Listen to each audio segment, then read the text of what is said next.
네. 자, 473페이지 6번부터 읽어보겠습니다. 자, 이번 시간에는 제56회 TAT 2급 이론 문제, TAT 2급 제56회 이론 문제 6번부터 풀이 같이 해볼게요. 다음 자료에 의해서 주식회사 한공의 회계연도 말 재무상태표에 표시될 매출 채권 금액을 계산하면 얼마냐? 매출 채권? 자, 데이터가 뭐뭐 줬는가 볼까요? 기초 매출 채권. 당기 총 매출액이 있고, 여기 당기 매출액하고 현금 매출액하고 이걸 가지고 뭘 구할 수 있어요?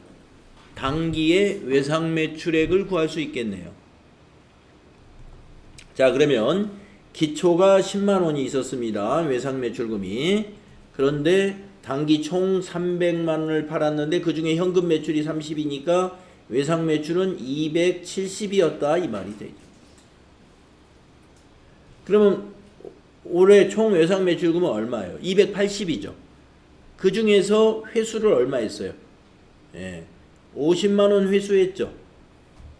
280에서 50만원 회수했으므로 매출채권의 재무상태표에 표시되는 잔액은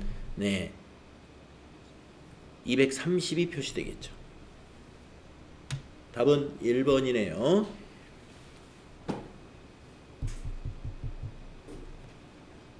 이렇게 데이터가 뭐가 있는가를 보고 여러분이 계산하시면 되겠습니다. 다음 문제 7번은 부가가치세 문제입니다. 부가가치세법상 영세율과 면세에 대한 설명으로 옳은 것은 1번 면세 사업자는 매입시 부담한 부가가치세액을 공제받을 수가 있어요? 뭐 없어요. 면세 사업자는 공제를 안 합니다. 공제를 못 받습니다. 다음에 2번 영세율 적용 대상자는 과세사업자로서 부가가치세법의 제반 의무를 이행해야 한다. 이행해야 된다고 그랬죠. 2번이 옳은 겁니다. 3번 영세율 적용 대상자는 매입시 부담한 부가가치세액을 공제받을 수 없다. 있죠. 영세율은 공제는 받으면서 매출세액이 없는 게 영세예요. 다음에 4번 면세사업자는 면세를 포기하지 않아도 영세율을 적용받을 수 있다? 안 되죠. 왜냐? 영세율 사업자는 과세사업자만 영세율을 적용받을 수가 있어요. 그러니까 면세사업자가 영세율을 적용받으려면 어떻게 해야 돼요? 면세 포기 신고를 해서 과세사업자로 전환을 해야 됩니다. 그래서 2번이 답이었습니다. 옳은 거. 다음 8번 문제 보시면은 다음은 제조업을 영위하는 주식회사 한공의 23년 2기 예정신고기간 거래 내역입니다. 부가가치세법상 매출세액을 계산하면 얼마인가 하는 문제입니다. 주어진 자료의 금액에는 부가가치세가 포함되어 있지 않다. 자, 매출세액을 구하라는 거니까 계산을 해보면 국내 매출액 700만원에서는 매출세액이 70만원이 있겠고 하치장 반출한 것은 공급으로 보지 않습니다. 하치장은 판매하는 곳이 아니기 때문에 공급으로 보지 않고 직매장 반출액이다 그러면 부가세가 있죠. 직매장은 공급으로 봅니다. 다음 세 번째 국외로 수출했어요. 500만원 영세율이니까 0원이죠.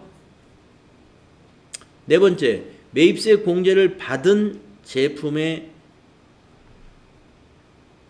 대표자 개인적 사용분이 있어요.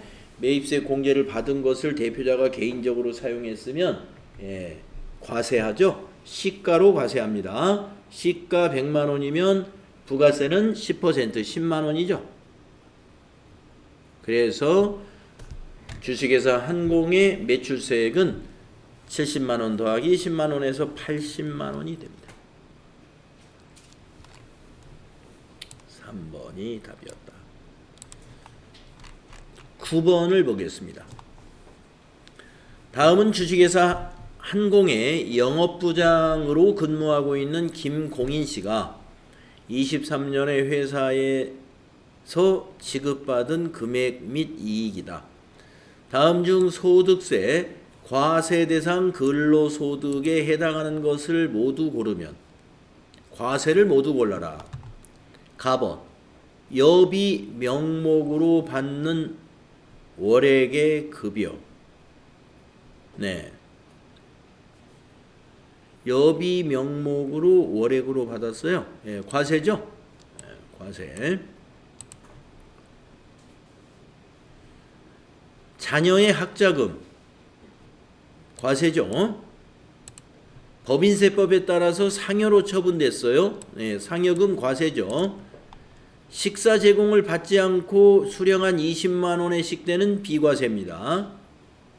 그럼 가나다가 되겠습니다. 과세 대상 소득 가나다. 답이 3번이 되겠네요. 다음은 10번을 보겠습니다. 다음 자료를 토대로 거주자 김한공 씨의 23년도 종합소득 산출세액을 계산하라. 산출세액을 계산하려면 세율을 알아야 되는데 여기 세율을 다 알려줬어요. 단 원천징수 대상이 되는 소득은 세법에 따라서 적절하게 원천징수가 되었다라고 했습니다. 자, 종합소득 산출세액을 구해보겠습니다. 자, 첫 번째 정기적금 이자 만기 수령액 500만 원의 이자를 받았어요. 금융소득이죠. 이거 말고 금융소득이 또 있나 볼까요? 없어요. 그러면 이건 빼야죠. 빼내야죠. 왜? 종합과세 되지 않습니다. 금융소득은 2천만 원 이하는 종합과세를 안 하기 때문에 지금 이 문제는 종합소득 세금을 산출해라는 거예요. 종합과세 안 하는 건 빼야죠. 그 다음에 두 번째 사업소득 금액 3,600만 원. 네, 단기순이익과 같은 거예요. 기타 소득 금액 300만 원 넘었죠? 종합과세 합니다. 자, 그러면 요 두 개가 김한공 씨의 종합소득 금액이 되겠네요. 이 두 개를 더하면 일단 4천만 원인데 그 밑에 종합소득 공제, 여러분 소득 공제 뭐 인적 공제라든가 뭐 다른 그 소득 공제 있죠? 그걸 말하는 거예요. 인적 공제라고 생각하셔도 좋아요. 300만 원이에요. 그럼 빼야죠. 그러면 과세 표준이 나오죠. 자, 4천만 원에서 300만 원을 빼게 되면요. 3,700만 원입니다. 3,700만 원이면 세율을 어떻게 적용해야 돼요? 밑에 종합소득세율은 다음과 같다. 과세 표준을 기준으로 종합세율을 적용하는데 3,700만 원이면 여기에 해당되죠. 5천만 원 이하라는 과세 표준에 해당이 되고요. 세율을 이걸로 곱해가지고 이 누진 공제액을 빼면 산출세액이 나오도록 이렇게 세율표를 간단하고 쉽게 계산할 수 있도록 문제를 냅니다. 우리 교과서에 있는 누진 그 초과 누진 공제 세율표는 이렇게 간단하지가 않아요. 예. 그런데 시험 문제로 낼 때는 쉽게 계산할 수 있도록 이렇게 문제를 내요. 그러니까 어떻게 계산하면 되냐면 요 3,700만 원이 과세 표준이죠. 여기에다가 15% 세율을 곱해요. 그리고 나온 금액에서 요걸 빼요. 누진 공제. 그게 산출세액이에요.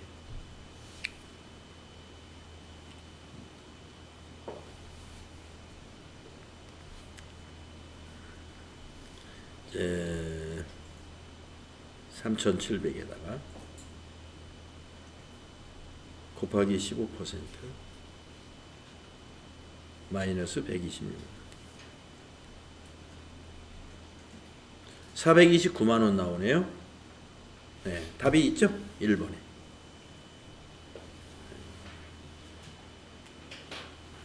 네, 여기 10번처럼 이 종합소득 산출세액을 구하라. 이런 문제가 가끔 나옵니다. 이것도.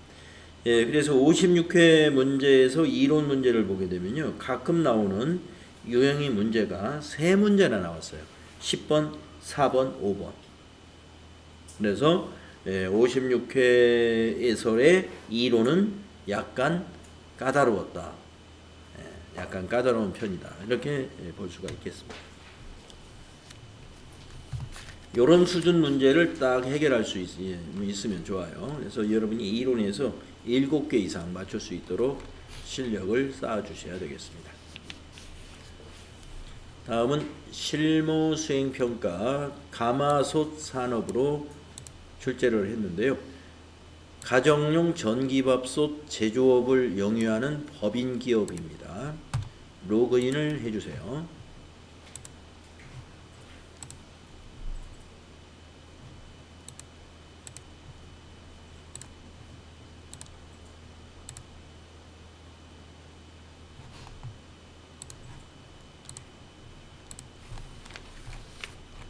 자, 실무수행 1번을 보면은 3만원 초과 거래 자료에 대한 경비등 송금 명세서 작성. 이 경비등 송금 명세서 작성 문제 어렵지 않아요. 우리 영수증 수취 명세서 작성하는 거하고 방법이 비슷합니다.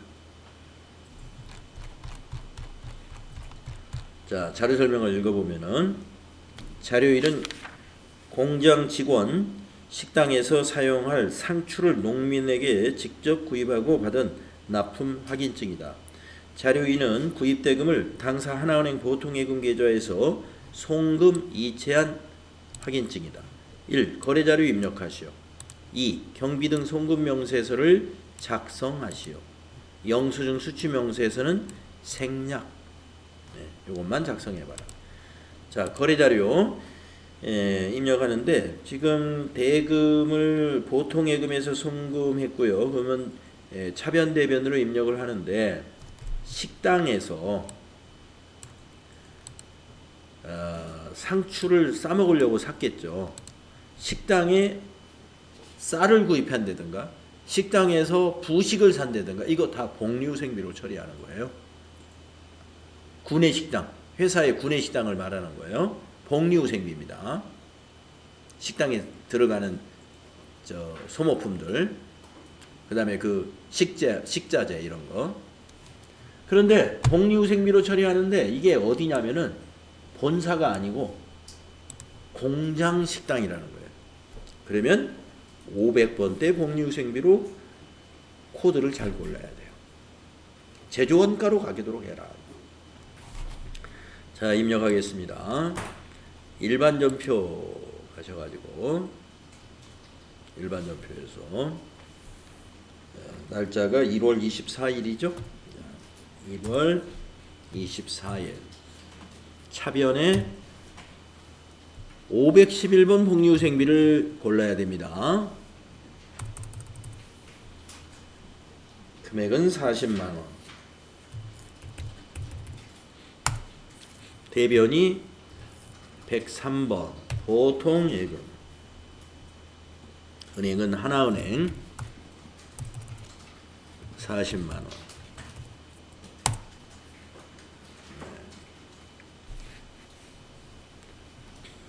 이렇게 전표를 입력하는 게 수행과제 1번이에요.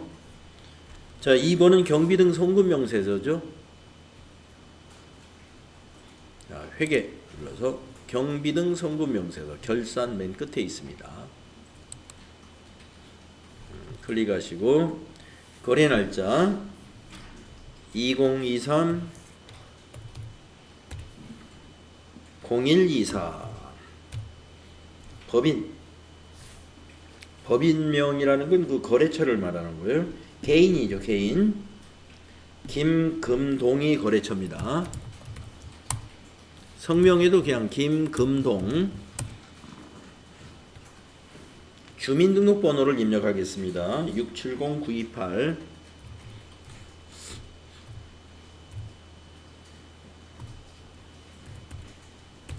1000-315.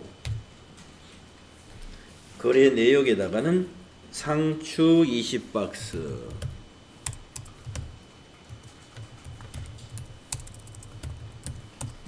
거래 금액에는 40만 원. 송금일자 같은 날이네요. 2023 0124 CD 어느 은행에다 송금했느냐. CD 더블 클릭을 해서 국민은행에 송금한 거죠. 004예요. 국민은행에다 송금했다. 거기 이체 확인증을 보면은 입금은행이 국민은행입니다. 계좌번호 거기 입금 계좌번호 이체 확인증에서 보고 0123456 다시 125451 이렇게 계좌번호 넣어주고 네, 엔터 치니까 밑으로 내려왔죠. 뭐 계정 과목은 그냥 지나갔으니까요. 네. 이렇게 입력해주고 저 위에서 저장하기 눌러놓으면 되는 거예요. 저장하기 예. 네. 영수증 수취명세서는 생략하도록 되어 있어요. 작성을 안 하면 되고요.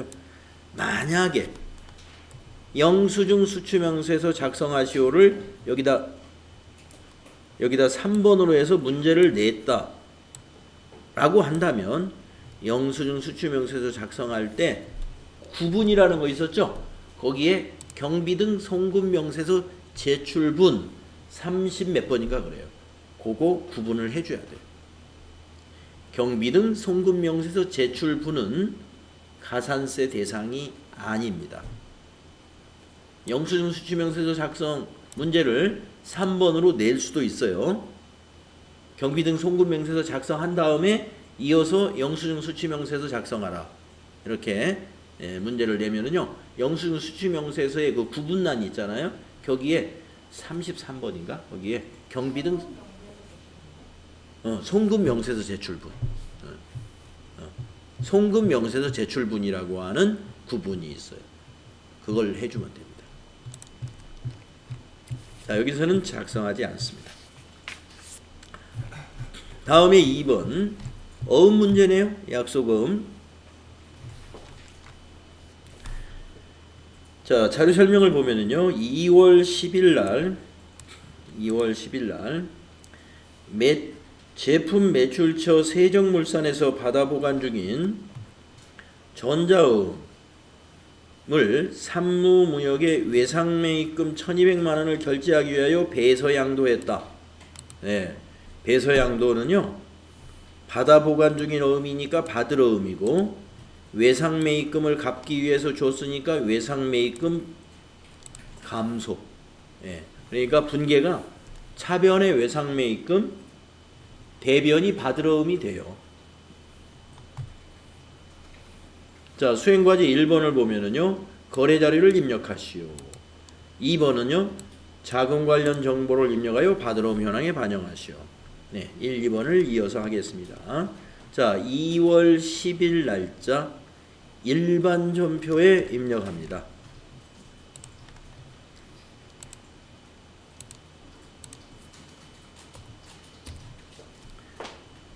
차변은 외상매입금, 거래처는 3주 무역의 외상매입금, 1200만 원 부채 감소가 되고 대변은 받을 어음을 양도했죠. 받을 어음의 거래처는 세정물산이 발행한 거예요. 세정물산 1200만 원. 이렇게 입력하고 나서 받을 어음을 자금 관리해 줘야죠. 배서양도했다고. 받을 어음 줄을 클릭한 다음에 F3. 자, 어음 상태를 배서로 코드를 바꿉니다. 3번. 어음 상태를 배서로 해주고 어음 번호는 더블 클릭으로 선택해 줍니다. 선택. 엔터 치면은 지급거래처로 커서가 내려가요.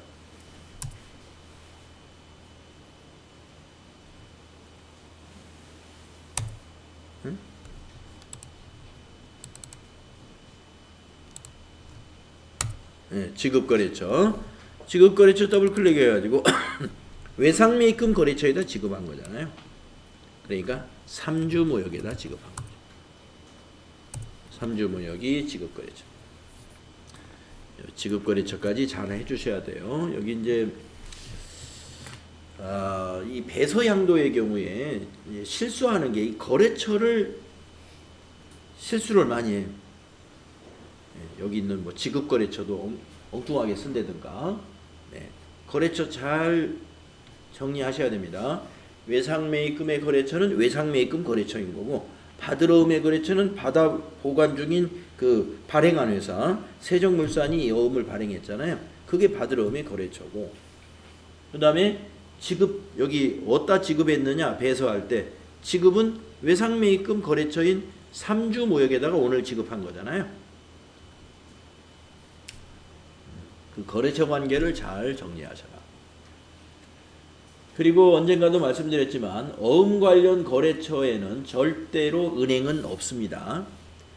가끔 지급지인 뭐 국민은행을 거래처로 넣는다든가, 그건 지급지예요.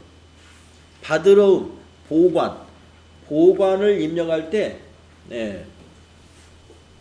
지급지, 우리가 또는 지급어음을 입력할 때 지급지, 그 지급지하고 혼동하시면 안 돼. 거래처는 은행이, 약속어음이나 뭐 지급어음의 경우 거래처에는 은행은 없습니다. 자, 요렇게 거래처 관계 잘 정리해야 이 문제를 제대로 하게 되는 거고요. 세 번째 문제로 넘어가겠습니다. 단기 매매증권 구입, 매각. 자료 설명을 보면은 자료 1은 본사가 단기 투자 목적으로 매입한 주식 내역이다. 자료 2는 주식 매입 대금을 지급한 국민은행 보통예금 거래 내역이다. 주식 매입과 관련한 거래 자료를 입력하라. 네. 주식 매입과 관련된 거. 네. 얼마에 매입했어요? 6,800원 한 주당 1000주. 그러면 680만 원인데 12만 5천 원이 수수료가 나갔네요. 수수료 비용 처리해야죠. 그래서 692만 5천 원이 계좌에서 빠져나간 겁니다. 정리됐죠? 자, 대변의 보통예금부터 먼저 입력하겠습니다. 날짜는 3월 9일이네요. 3월 9일로 바꿔주시고요.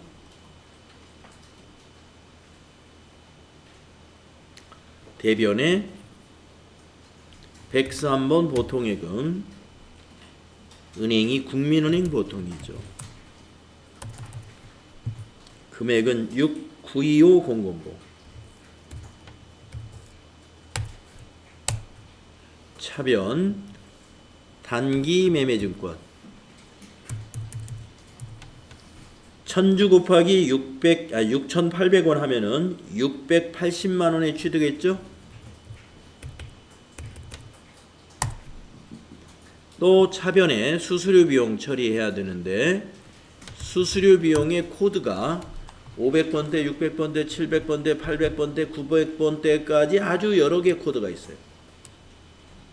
여러분, 단기 매매증권의 취득 관련 수수료는 몇 번 코드를 써야 될까요? 945. 영업의 비용.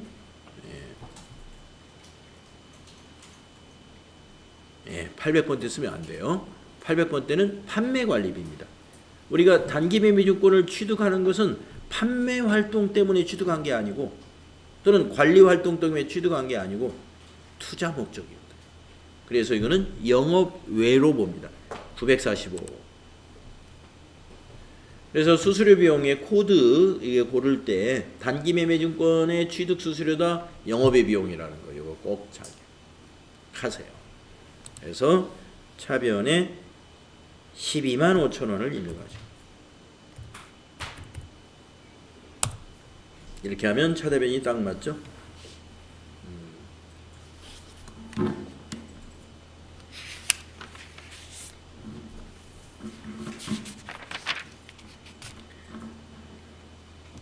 다음은 이제 부가가치세 문제로 넘어가 보겠습니다. 자, 부가가치세 신고 관련 자료이다. 자료 설명을 참고하여 수행과제를 수행하시오. 전자세금 기단서를 발급하는 문제. 거래 명세서가 있고요. 자료 설명을 봅니다. 제품을 공급하고 전자세금 기단서를 발급하였다. 전자세금 기단서를 발행하고 대금은 전액 롯데카드로 결제를 받았다. 11번 과세 매출로 하는데 결제만 카드 결제하면 돼요. 아니죠. 분계를 카드 결제 대금은 외상 매출금으로 처리가 됩니다. 거래자료 입력하고 전자세금 계산서 발행 및 내역 관리까지 쭉 이어서 하겠습니다. 자, 4월 16일 메인 매출 전표에 입력하죠. 메인 매출 전표를 열어서 4월 16일 유형은 11번 세금기단서 발행하는 건 다 11번. 전기압력밥솥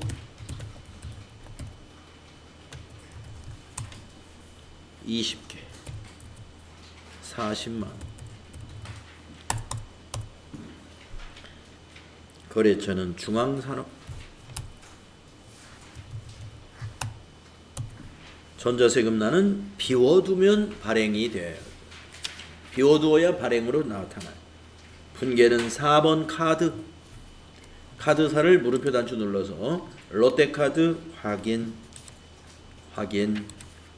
자, 외상매출금으로 됐나 보세요. 예, 외상매출금 롯데카드로 잘 돼 있죠. 네, 부가세수금 제품 매출 분계 이상 없습니다. 전체 메뉴 가가지고 전자세금 계산서 발행 및 내역 관리 해주세요. 4월 16일.